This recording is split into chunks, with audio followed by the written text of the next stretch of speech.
কিছুদিন আগেই আমি তোমাদের সামনে হাজির হয়েছিলাম WBPSCর মিসলেনিয়াস এবং ক্লার্কশিপ 2024 এই নিয়ে নাকি একটা নোটিফিকেশন আসতে চলেছে, আবার নতুন করে নাকি বিজ্ঞপ্তি আসতে চলেছে সেই ভিডিও নিয়ে। সেদিন আমি বলেছিলাম এটা নাকি কানাঘুষো খবর, কারণ সেদিনে আমার কাছে সেই রকমভাবে কোনো প্রমাণ ছিল না। কিন্তু আজ আমি আবার হাজির হয়েছি তোমাদের সামনে এর প্রমাণ নিয়ে। সত্যি ক্লার্কশিপ এবং মিসলেনিয়াসের নোটিফিকেশন এলো, তাহলে চলো দেখে নেওয়া যাক। Hello student, welcome to BSSEI competitive YouTube চ্যানেলে তোমাদের অনেক অনেক স্বাগত।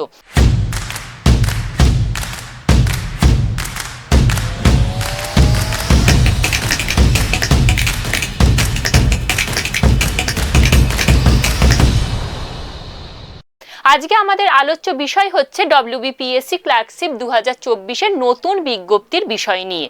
দেখো, প্রথমেই আমরা আজকে দেখো 23/12/2024 তারিখে এই যে ক্লার্কশিপ এক্সামিনেশনের একটা শর্ট নোটিফিকেশন ইন্ডিকেটিভ অ্যাডভার্টাইজমেন্ট কিন্তু প্রকাশিত হয়েছে, যে এখানে বলাই আছে যে এই যে অফিসিয়াল ওয়েবসাইট দিয়ে দেওয়া হয়েছে, সেখানে নতুন করে বিজ্ঞপ্তি এবং সম্পূর্ণ যে নোটিফিকেশন সেটা আসতে চলেছে সেই নিয়ে একটা শর্ট নোটিশ জারি হয়েছে।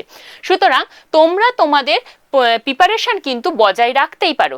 এবং বলে রাখি, যাদের এই 16 এবং 17 নভেম্বর 2024-এ ক্লার্কশিপের পরীক্ষা দিয়ে এসেছো, যাদের পরীক্ষা খুব ভালো হয়েছে তারা অবশ্যই মেন্সের জন্য প্রিপারেশন নাও, এবং যাদের পরীক্ষা খুব একটা ভালো হয়নি তারা কিন্তু পুনরায় প্রিপারেশন শুরু করো।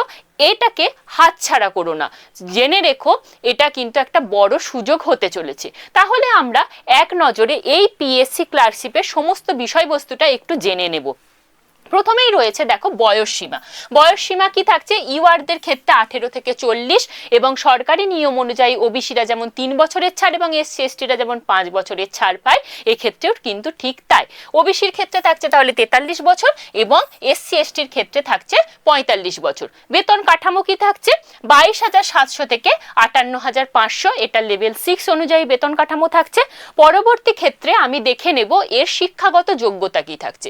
শিক্ষাগত যোগ্যতা দেখো, শুধুমাত্র মাধ্যমিক পাস হতে হবে, তার সঙ্গে টাইপিং জানতে হবে বাংলা ও ইংরাজি। বাংলার ক্ষেত্রে 10 WPM এবং ইংরেজির ক্ষেত্রে 20 WPM। তোমাকে যে কোনো একটি ভাষায় কিন্তু টাইপিং টেস্ট দিতে হবে। এরপরে কি থাকছে? পরীক্ষা পদ্ধতি। পরীক্ষা পদ্ধতি অবশ্যই 3টে ধাপে হবে। প্রথমে প্রিলিমস হবে, তারপর মেন্স হবে, তারপর ইন্টারভিউ হবে এবং তারপর ডিভি হবে। তাহলে আমরা পরবর্তী ক্ষেত্রে এই পরীক্ষার যে প্যাটার্ন রয়েছে সেটাও একটু জেনে নেব। প্রথমে প্রিলিমস পরীক্ষার কি পদ্ধতি থাকছে সেটা দেখে নেব। দেখো, প্রিলিমসের ক্ষেত্রে ইংরেজি থাকবে 30 নম্বরের, জেনারেল স্টাডিজ থাকবে 40 নম্বরের এবং অ্যারিথমেটিক থাকবে 30 নম্বর। এখানে প্রশ্ন সংখ্যা দেওয়া হচ্ছে, প্রত্যেকটা প্রশ্নই কিন্তু 1 নম্বরের থাকবে। তাহলে মোট তোমাদের 100 নম্বরের পরীক্ষা থাকছে। সময় কত থাকছে? 1 ঘন্টা 30 মিনিট। এই পরীক্ষাটা হবে MCQ টাইপ, অর্থাৎ OMR বেস এবং পেন পেপার বেসে পরীক্ষা হবে, এবং নেগেটিভ মার্ক আছে 1/4 করে, 4টে ভুলে 1 নাম্বার কাটা যাবে। পরীক্ষার প্রশ্ন বাংলা এবং ইংলিশ হবে। এর পরবর্তীতে এতে পাশ করলে তোমরা মেন্সে ডাক পাবে। মেন্সটা হবে কিন্তু রচনাধর্মী প্রশ্ন, অর্থাৎ ডেসক্রিপটিভ প্রশ্ন। সেখানে ইংরাজি আর বাংলা থাকবে। মোট 100 নম্বরের পরীক্ষা হবে। সময় কত থাকবে? 1 ঘন্টা। আর আগেই বললাম যে রচনাধর্মী প্রশ্ন থাকবে। এর পরবর্তীতে হচ্ছে আবেদন মূল্য কত থাকছে।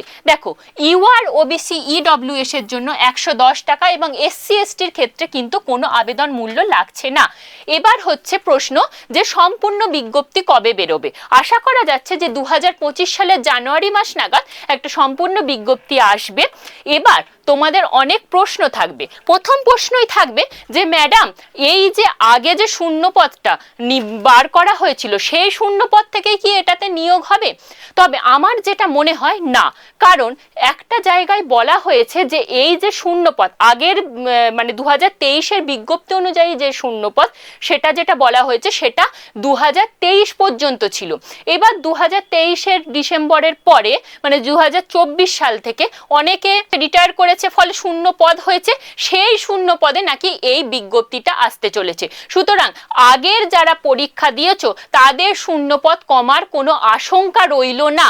সুতরাং তোমরা যারা ভালো করে পরীক্ষা দিয়েছো প্রিলিমস, তারা অবশ্যই মেন্সের জন্য প্রিপারেশন নাও। শূন্য পদ কমে যাওয়ার এই আশঙ্কা নিয়ে কোনো চিন্তা ভাবনা করো না, তোমাদের প্রস্তুতি তোমরা বজায় রাখো।